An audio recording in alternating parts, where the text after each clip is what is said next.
Puis, hari ini aku mau ngebahas tentang perutangan. Apakah utang itu bahaya atau enggak? Apa sih gunanya utang dan utang itu apa? Seberapa perlu kita utang dan apakah kita nggak perlu utang? Hari ini aku akan ngasih tahu ke kau kalau utang itu adalah utang. Iya, itu bisa jadi pedang bermata dua. Kau bisa untung dari utang dan bisa rugi mampus dari utang. Jadi ikutin ini live stream atau video sampai habis biar kau paham dengan apa maksudku. Biar kau nggak berpikiran utang itu adalah selalu hal yang jelek. Karena seperti yang kau tahu, orang kaya pun punya utang. Utang mereka utang yang ya nggak bisa dibilang jelek-jelek amat. Apakah utang itu berbahaya? Itu pertanyaannya. Utang itu bahaya kan, tanda tanya tuh. Secara teknis enggak, tapi kalau kau bego ngutangnya bakal iya. Dan biasanya orang-orang bego ini bakal bilang ke tetangganya, "Oh gila, itu orang malakin duit gua. Iya sih gua punya utang, tapi dia cara nagihnya malak." Ya itu normal lah di dunia pertetanggaan ya. Ujung-ujungnya yang punya utang dibelain, yang ngutangin atau debt kolektornya dimarahin dan dimaki-maki di internet. Apakah itu normal? Normal di tempat kita, di tempat lain tidak. Jadi ya itulah utang. Pertanyaannya adalah, aku mau ngasih tahu kalau pertama ya jelas lah kita mulai dengan disclaimer. Disclaimer, aku anak teknik mesin, bukan anak ekonomi. Yang kulakukan di sini adalah iseng dan bukan merupakan rekomendasi atau nasihat finansial. Ini pembahasan utang ini nggak ada hubungannya sama politik. Jadi jangan apa-apakan aku karena aku takut. Jangan pernah ganggu aku secara fisik dan mental ya kalian orang-orang yang buzzer-buzzer politik ya. Aku nggak ada kaitannya dengan ini, tapi mari kita bahas. Ini kata-kata yang paling kusuka dari diriku sendiri. Aku nggak tahu ya ini pernah ada yang ngomong atau enggak, tapi aku suka ngomong kayak gini. Orang kaya akan makin kaya, orang miskin akan tetap miskin. Kuulangin lagi. Orang kaya akan makin kaya, orang miskin akan tetap miskin atau makin miskin. Dan orang menengah kayak kita itu mungkin bisa kaya, tapi kemungkinan miskinnya jauh lebih besar ya. Ya kenapa sih? Kenapa kayak gini? Itu semua karena ya kau nggak bisa ngelola uangmu gitu. Ada orang-orang dengan budaya konsumtif, pengen instan semuanya, pengen cepat dan males buat belajar cara ngelola duit. Itulah alasan kenapa orang miskin akan tetap miskin. Kalau kau nggak bisa ngatur uangmu, kalau kau nggak bisa ngejaga cash flow-mu, kau akan bener-bener fuck up dalam hidup. Terutama dalam finansial ya, belum tentu secara hidup. Maksudnya secara finansial kau bakal fuck up kalau kau nggak bisa ngatur dua itu. Ngatur uangmu atau ya ngatur cash flow lah pada dasarnya. Alasanku bilang orang miskin tetap miskin itu ya, pertama, keluarga dari orang miskin itu nggak punya kapital atau uang yang banyak. Kalau mereka punya uang yang banyak dan punya kapital yang gede, namanya bukan orang miskin, namanya orang kaya. Jadi, orang-orang miskin itu akan cenderung untuk susah untuk membangun usaha atau keluar dari kemiskinan itu. Karena apa? Karena dari awal mereka nggak punya duit, mereka nggak punya kapital yang besar, jadi mau ngapa-ngapain pun susah gitu. Jangankan bikin usaha gitu, kadang-kadang bayar uang sekolah aja susah, bayar uang seragam aja susah gitu. Gimana mau bangun usaha? Kan susah banget. Kalau misalnya orang sederhana kayak kita, ya mungkin kita ada kapital yang cukup gede, tapi karena kapital yang cukup gede itu kalau dibikin usaha bisa jadi takutnya rugi atau apapun. Beberapa orang menengah kayak kita ya ujung-ujungnya jadi karyawan. Jadi karyawan, pendapatan stabil, hahaha, selesai hidup. Ya kan, tahu-tahu dikubur. Kalau orang kaya karena kapitalnya besar dan punya banyak duit, mereka kalau mau gagal pun usahanya ada yang backup. Dan kalaupun dia jadi karyawan, uangnya tetap masih banyak gitu. Jadi seperti itu kehidupan orang kaya. Kalau untuk orang sederhana, kesempatan kayanya gede. Kalau orang bukan sederhana ya, untuk orang menengah itu kesempatan kayanya gede. Orang kaya akan makin kaya. Orang miskin kemungkinan kayanya ada tapi kecil. Aku nggak bakal ngomong A B C D E F G. Kau lihat datanya sendiri. Nanti kita bahas datanya di LIPI deh. Kau lihat di deskripsiku ada situsnya LIPI tuh. Itu kau lihat tuh data kemiskinan Indonesia. Faktor kemiskinan. Menurutku faktor kemiskinan ada 3. Kau ingat kata-kataku, aku bukan orang ekonomi, aku bukan orang yang suka nyari data-dataan gitu, bukan orang yang riset sendiri. Aku cuma ngebaca apa yang ditulis orang dan nonton apa yang di videoin orang. Menurutku sendiri faktor kemiskinan itu ada 3. Dengarkan aku meskipun aku bukan ahli ekonomi, tapi dengarkan ini. Apa yang ku maksud dengan cara hidup? Faktor kemiskinan di sini cara hidup. Bukan berarti orang miskin itu pemalas. Bisa aja banyak dari mereka itu cukup rajin. rajin. Kau bisa lihat datanya ada di deskripsi. Itu kalau kau mau baca setelah live ini silahkan. Bukan kerajinan yang mempengaruhi mereka. Banyak dari mereka yang rajin tapi yang malas juga ada. Kalaupun misalnya mereka rajin, yang sayang dari orang-orang dalam tanda kutip miskin ini adalah mereka kerja paycheck to paycheck. Sekedar kerja cuma buat hidup. Sekedar kerja cuma untuk hidup. Yang penting bisa makan, yang penting bisa ngerokok dan lain sebagainya. Dan mungkin kata yang cocok adalah pasrah. Kau bisa lihat di deskripsi itu ada satu tulisan PDF, itu ada tentang pasrah di situ. Kau cari aja, kau baca sendiri. Aku nggak asal ngomong, tapi aku ada orang yang nge-backup. Kalau kau mau protes ke LIPI, lembaga itu. Itu tadi masalah ini ya, cara hidup. Yang penting bisa makan, yang penting bisa ngerokok, yang penting bisa hidup lah. Yang ya itu konsepnya pasrah. Kenapa mereka bisa bertahan dengan pemikiran pasrah kayak gitu? Kalau kataku, karena ada teman senasib gitu. Terus yang kedua ada di pendidikan. Seperti yang kita tahu, pendidikan yang bagus ya itu biasanya menjamin, most likely pendidikanmu bagus itu menjamin kau kerja di tempat yang bagus. Dengarkan aku sekali lagi, bukan setiap kau dapat pendidikan bagus kau kerja di tempat yang bagus, tapi most likely ada kemungkinan kau nggak dapat pekerjaan yang bagus. Masalahnya kalau kau punya skill khusus, kau mungkin bisa bekerja di kantor yang bagus, atau kalau pendidikanmu bagus kau bisa kerja di kantor yang bagus. Cara dapat skill khususnya itu dengan cara apa? Dari belajar. Pendidikan formal belajar. Kau mau belajar ngedit kan? Ngedit belajar ya belajar lewat internet. Masalahnya di sini adalah orang yang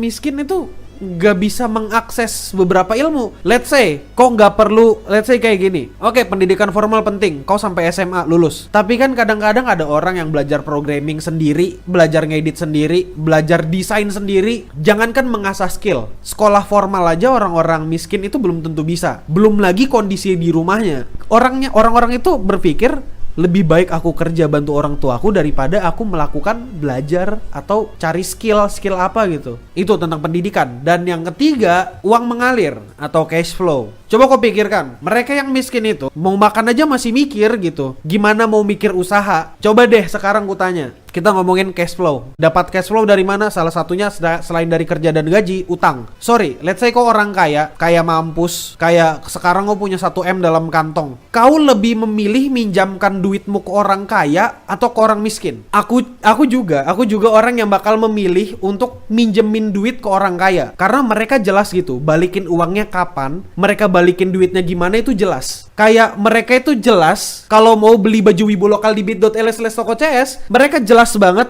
tahu kapan mereka beli, di Tokopedia ada. Biasanya kalau minjem ke bank juga atau ke financial institution, mereka bakal ngasih jaminan. Intinya minjem ke orang kaya, ini gak usah bicarakan jaminan deh. Minjemin duit ke orang kaya, itu kita akan ngerasa lebih aman daripada minjemin duit ke orang miskin. Kalau berita-berita ini, warga kampung miliarder Tuban jatuh miskin. Ini tanggapan pakar UGM. Fenomena sultan dadakan mendadak miskin. Berita-berita negatif kayak gini pasti mempengaruhi kepercayaanmu untuk minjemkan duit ke orang yang kaya mendadak atau miskin tadi kan. Mereka kan udah kaya, harusnya mereka udah kayak punya financial freedom gak sih? Apalagi dengan uang sekian M gitu. Ya karena ya 3 masalah tadi. Masalah di cara hidup, yang biasa susah tiba-tiba dikasih uang kaget, mereka bingung, taunya mereka boros. Dengan pendidikan, mungkin pendidikannya nggak ada yang tahu gimana, nggak ada yang ngasih mereka pendidikan tentang money management, nggak ada yang ngasih tahu. Uang mengalir ini ya nggak tahu ya, mereka bisa nggak mengalirkan uangnya untuk bikin usaha yang lain gitu. Kan mereka udah kehilangan tanah buat sawah dan sebagainya tuh, anggap aja kayak gitu. Karena mereka kehilangan sumber penghasilannya, mereka nyari penghasilan lain nggak gitu loh. Solusinya apa untuk orang menengah ke bawah ngehe kayak kita? Solusinya aku nggak tahu amat sih solusinya gimana. Yang kupikirkan itu adalah menjaga cash flow. Salah satu cara menjaga cash flow itu dengan utang. Jangan kabur dulu, jangan pergi dulu, jangan beranggapan negatif dulu, jangan mikir yang aneh-aneh dulu. Orang menganggap utang ini biasanya hal buruk. Padahal kalau mau dipikir-pikir lebih terbuka mah enggak juga. Utang tuh enggak selamanya buruk. Pertanyaannya, utang itu apa? Sudah jelas kalian semua pasti tahu utang kan? Gak mungkin gak ada yang tahu utang. Nih, utang itu pada dasarnya tadi kan, utang itu artinya kau minjem duit terus dibalikin lagi. Ingat ya, minjem duit terus dibalikin lagi. Sekali lagi kau ulangin, minjem duit terus dibalikin lagi. Pertanyaan berikutnya, tujuannya utang. Tujuan utang itu sebenarnya adalah untuk memenuhi kebutuhan hidupmu. Tujuan utang itu sebenarnya untuk memenuhi kebutuhan hidupmu yang sekarang dan dibayarnya nanti pakai gaji yang akan datang mungkin. Jadi gampangnya, kau bisa mendapatkan keinginanmu lebih cepat dari yang seharusnya. Misal tadi ada mobil harganya 100 juta. Seenggaknya mungkin kau bisa nabung 3, 4, 5 tahun dulu baru kau bisa dapat mobil itu. Tapi kalau kau ngutang atau kredit, kau bisa mangkas 3 tahunmu itu dan mendapatkan barangnya sekarang. Tapi bayarannya adalah kau nyicil itu setiap bulan dengan entah itu bunga. Terus cara kerjanya utang, cara kerja utang. Bagaimanakah cara utang bekerja? Hutang itu mau di bank, mau di institusi finansial yang legal dan tidak mencekik. Sebenarnya prinsipnya mirip-mirip. Minjem uang itu nggak gratis karena ada bunganya. Bunga ini ibaratnya ya biaya jasa kau udah minjem dan sebagai jaminan kalau kau akan mengembalikan uang itu. Pertama, mereka akan ngecek profilmu dulu untuk menentukan kira-kira kau ini cocok nggak sebagai calon penghutang. Kau itu calon penghutang yang punya resiko tinggi untuk gagal bayar atau enggak. Kalau kau orang yang sejahtera dengan pendapatan tetap dan berkembang pendapatannya, pasti bunga pinjamanmu itu akan sangat rendah, bahkan cuma berapa persen doang. Tapi kalau kau bukan orang yang punya pendapatan tetap atau freelance atau hitungannya orang yang agak miskin atau susah, bunga pinjamanmu itu bisa jadi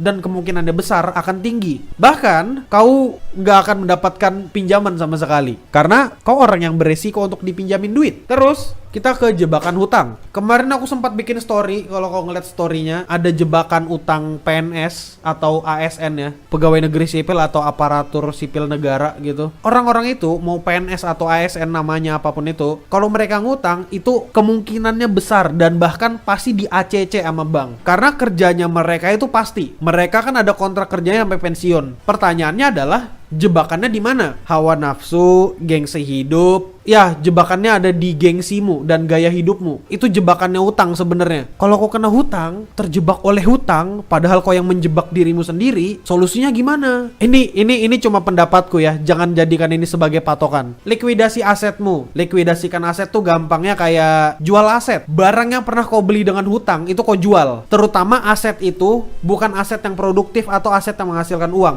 Kayak misalnya iPhone 13. Aset yang tidak produktif ya. Kalau asetnya produktif ya kalau bisa jangan. Terus cari pendapatan tambahan. Ya cari aja kerja tambahan, usaha dengan modal kecil kayak reseller atau apa gitu. Terus bisa ubah gaya hidup. Kalau misalnya kau punya gaya hidup minum kopi harga 50.000, kau harus kurangi itu. Kau udah miskin belagu gitu. Udah miskin pendapatan pas-pasan ya, belagu gitu. Ngapain kau beli-beli baju mewah? Mending beli baju wibu lokal gitu, lebih murah 150.000 satunya di bit.ly/toko CS. Yang keempat, yang terakhir, hubungi penasehat keuangan. Setidaknya konsultasikan aja sama mereka gitu. Kayak hubungi aja dulu penasehat keuanganmu biar kau bisa tahu mana hutang yang harus dibayar duluan. Kan hutang tuh bunganya ada yang beda-beda. Jadi kau harus tentukan kira-kira mana yang harus dibayar dulu dan aset apa yang bisa dilikuidasi atau dijual. Pertanyaannya, kenapa orang bisa terjebak hutang? Orang terjebak hutang itu karena mereka nggak tahu kalau hutang itu sebenarnya nggak gratis dan mereka nggak bisa ngelola asetnya gitu.